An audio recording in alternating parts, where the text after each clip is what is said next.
Hello बच्चों, last time में हमने अपने टॉपिक में जहाँ से आप लोगों को बता करके खत्म किया था उसी के आगे कंटिन्यू कर रहे हैं। आज है अपचयन, रिडक्शन। अयस्क से धातु प्राप्त करने की क्रिया को ही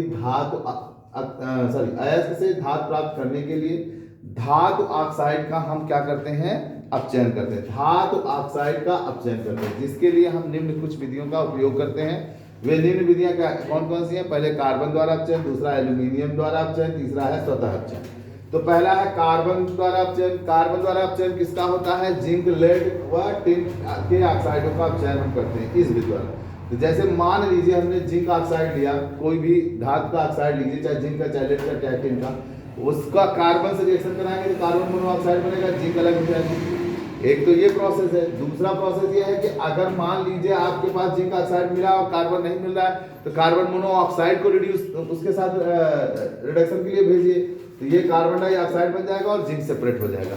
तो इस तरह से चाहे ऑक्सीजन से करिए, कार्बन से करिए, चाहे कार्बन मोनोऑक्साइड से करिए, दोनों तरह से धातु के ऑक्साइड का अपचयन किसमें हो जाता है? धातु में हो जाता है। एल्यूमिनियम द्वारा अपचयन, एल्यूमिनियम द्वारा क्रोमियम और मैग्नीज का अपचयन करते हैं।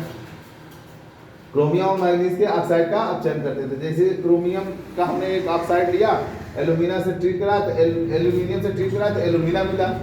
एल्यूमिनियम से ट्रीट कराया, इसे हम एल्यूमिना भी पढ़ते हैं, Al2O3 को भी, ठीक है ना। और क्रोमियम अलग हो गया, तो क्रोमियम का सेपरेट होना, अलग हो जाना ही क्या कहलाएगा? एल्यूमिनियम का अपचयन कहलाएगा। इसी तरह से स्वतः अपचयन है। स्वतः अपचयन में धातुएं कुछ ऐसे कंपाउंड बनाती हैं जिनका स्वतः अपचयन कर लेती है। जैसे सल्फाइड का ऑक्सीजन से जैसे ही हम रिएक्शन कराते हैं, धातु के सल्फाइड का जैसे ही हम ऑक्सीजन से रिएक्शन कराते हैं, धातु का ऑक्साइड मिलता है। अब उस धातु के ऑक्साइड को फिर लेकर के धातु के सल्फाइड से ट्रीट करा देते हैं, मतलब क्रिया करा देते हैं, तो हमको क्या मिल जाता है? धातु प्राप्त हो जाती है। जैसे देखिए, इस विधि द्वारा कॉपर और लेड का अपचयन करते हैं। धातु के सल्फाइड अयस्क का आंशिक ऑक्सीकरण होता है, फिर ऑक्साइड व धातु सल्फर परस्पर क्रिया करके धातु का अपचयन कर देते हैं, मतलब धातु प्राप्त कर लेते हैं। जैसे कॉपर सल्फाइड है, ये कॉपर का सल्फाइड है, ऑक्सीजन से ट्रीट करा, ये कॉपर ऑक्साइड बदल गया, सल्फर अलग हो गया। अब कॉपर ऑक्साइड को लिया, फिर कॉपर सल्फाइड से ट्रीट करा, तो कॉपर पूरा अलग हो गया, सल्फर डाइऑक्साइड गैस प्राप्त हो गया।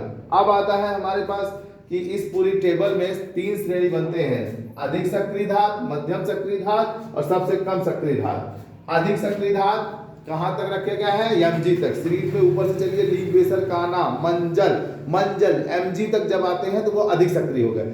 Mg के बाद एल्यूमिनियम से लेकर के Pb तक मध्यम सक्रिय हो गए, और उसके बाद हाइड्रोजन आता है। हाइड्रोजन के बाद जितने भी धातु रखे गए हैं सब क्या है?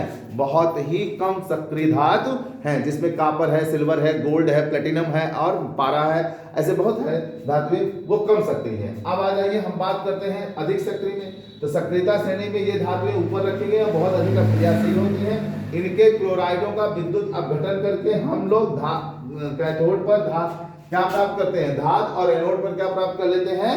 क्लोरीन प्राप्त कर लेते हैं। तो जैसे कैथोड पर करेंगे सोडियम मिल जाए, क्लोरीन का करेंगे एनोड मिल जाए, एनोड पर क्लोरीन मिल जाए। मध्यम धातु का निष्कर्षण, एल्यूमिनियम से लेकर Pb तक के सब ही मध्यम धातु के सक्रिय धातु कहलाते हैं। इनकी क्रियाशीलता थोड़ी कम होती है। तो ये धातुएं प्रायः सल्फाइड और कार्बोनेट के रूप में मिलते हैं। किसके किसके रूप में मिलते हैं? सल्फाइड और कार्बोनेट। तो जो सल्फाइड के रूप में मिलेगा उसका हम भर्जन करेंगे तो धातु ऑक्साइड प्राप्त हो जाएगा, और जो कार्बोनेट के रूप में मिलेगा उसका हम लोग निस्तापन करेंगे तो हमको क्या मिल जाएगा? धातु ऑक्साइड मिल जाएगा। जो हमने यहाँ किया है, जिंक का किया है भर्जन, और इसका जिंक कार्बोनेट का किया है निस्तापन। ठीक। अपचायक की सहायता से धातु ऑक्साइड से धातु प्राप्त करता है। अपचायक कौन है? हमारे कार्बन है, जैसे यहाँ किए हैं ना, कार्बन या कार्बन मोनोऑक्साइड। तो हमने जिंक ऑक्साइड जब प्राप्त किया, कार्बन लगाया, जिंक मिल गया, और इस तरह से इसमें भी जब जिंक ऑक्साइड मिला, कार्बन लगाया, जिंक मिल गया ना। तो हम चाहे कार्बोनेट लें चाहे सल्फाइड लें, हम दोनों विषय भी यहाँ पे करा सकते हैं। अब आता है सबसे कम सक्रिय धातु। सबसे कम सक्रिय धातु जो हाइड्रोजन के नीचे रखे गए हैं, तो इसमें स्वतः अपचयन वाला प्रोसेस अपना देते हैं, कार्य बन जाता है। तो सल्फाइड को ऑक्सीजन से क्रिया करके ऑक्साइड बनाते हैं, फिर ऑक्साइड को फिर उसी के सल्फाइड से ट्रीट करा करके कॉपर प्राप्त कर लेते हैं, मतलब धातु प्राप्त कर लेते हैं। तो बच्चों, आज के वीडियो में यहीं तक। अगले वीडियो में बस हम कोशिश करेंगे कि यह चैप्टर अगले वीडियो में या उसके नेक्स्ट वीडियो में खत्म हो जाए। धन्यवाद बच्चों।